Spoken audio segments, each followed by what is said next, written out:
कि शादी होता, वो अपने ससुरे जाता। ओमकार चाचा की तरफ से 501 रुपए का प्यारा सा आशीर्वाद आया, लेकिन है कहाँ पैसा, वह कहाँ है? हमारे हाथों में इतना है भाभी कि हम रोवातानी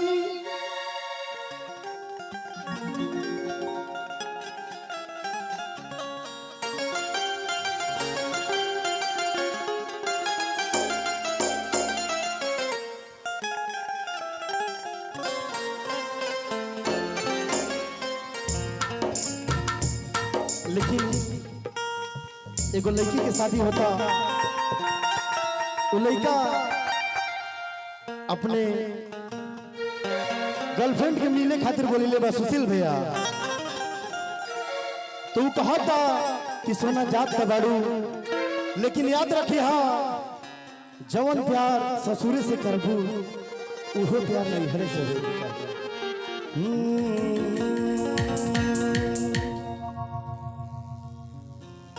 कि क्रिया खा के कहीं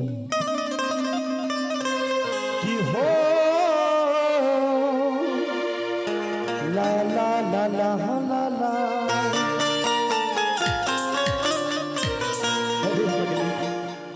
आई थी मेरी मजार पर दीपक जलाने, आई थी मेरी मजार पर दीपक जलाने, दीपक बुझाकर चली गई। अरे इतनी बेदर्द सनम निकली कि दीपक का तेल भी अपने सर पर दबा कर चली गई। कि क्रिया खा के कहीं कि हो ला ला ला ला ला ला। कि क्रिया खा के कहीं ईमानदारी से प्यार नहीं हजे तक रही ससुरारी से, प्यार नहीं हजे तक रही ससुरारी से। क्रिया खा के कहीं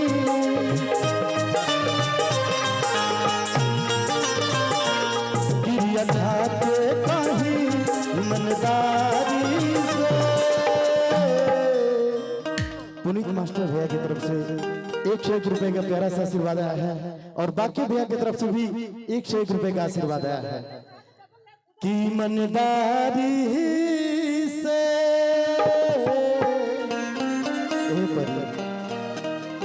कि प्यार नहीं हटे तक रही ससुरारी से, प्यार नहीं हटे तक रही ससुरारी से, प्यार नहीं हटे तक रही ससुरारी से।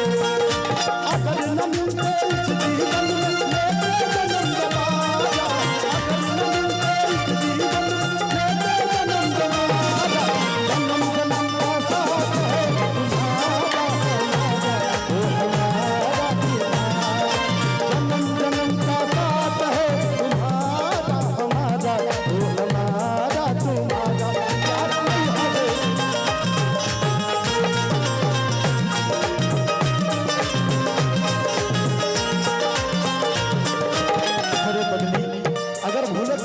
तोरे गांव में आ जाई। वो लइकवा कहा था कि पागल अगर भूलल भटकल हम तोरे गांव में आई तो तू हमके पहचानबू कि ना, अब पहचान के पानी उनी पिएबू कि ना। कि तोहरा गांव में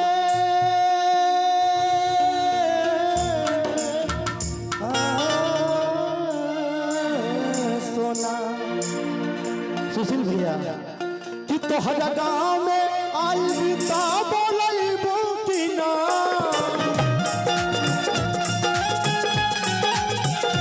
तोहरा गांव में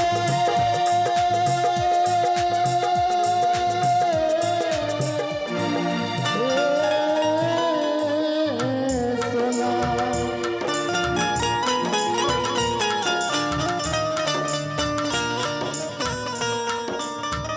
कि तोहरा गांव में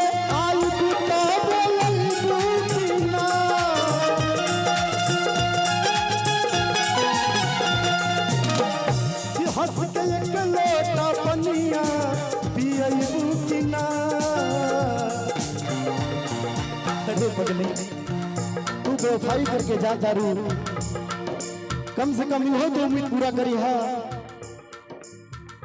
तो हजा गाँव में आई बिता बोलना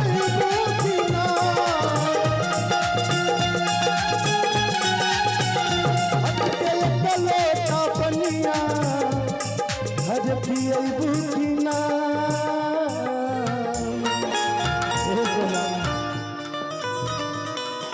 कि जाए लागबुता झकबू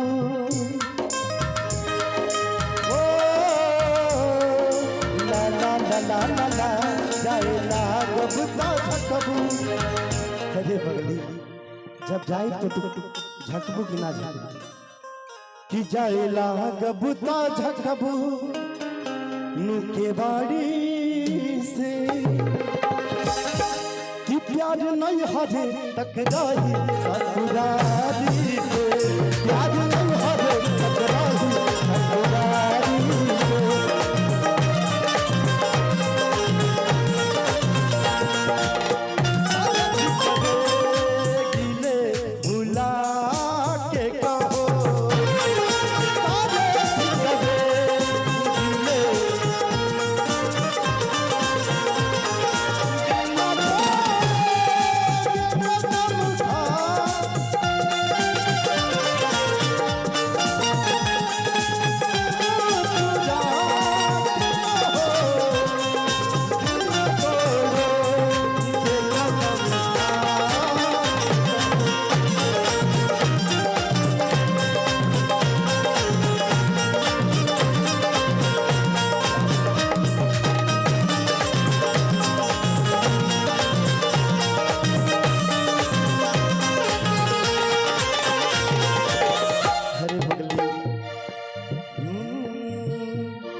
लेकिन कहे के बा के पागल जब तोहर राजा जी परदेश हुई हैं तो के याद आई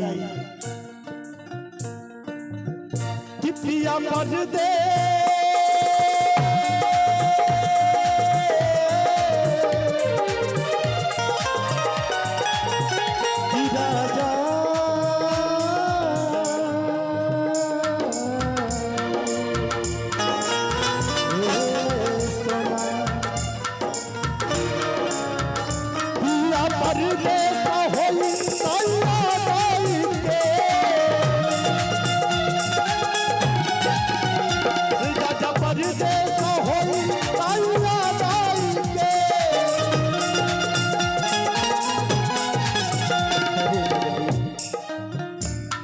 पगला याद आई कि हंस के तनी का कमर में गुदगुदा जाई के ओह मेरी हमारे याद है चकलेटिया की वो मेरी याद आई सुशील भैया तुम मत रोआ भाभी हमारी पास में है तो आपको कैसा गम कि पिया परदेस होई तो याद आई के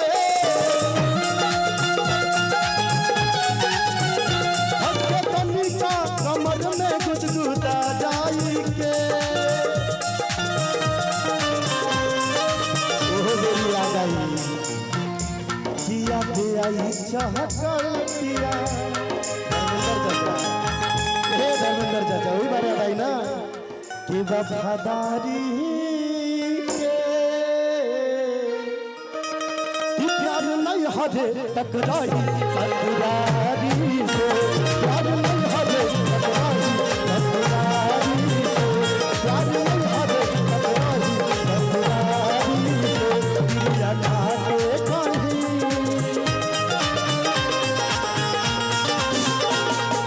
खाके कहीं ईमानदारी से लेकिन एकदम दिल में बैठा लिया कि पक्का परी तो के जे बेर तू याद करबू हम ही याद आई कि प्यार नहीं हजे तक रही ससुरारी से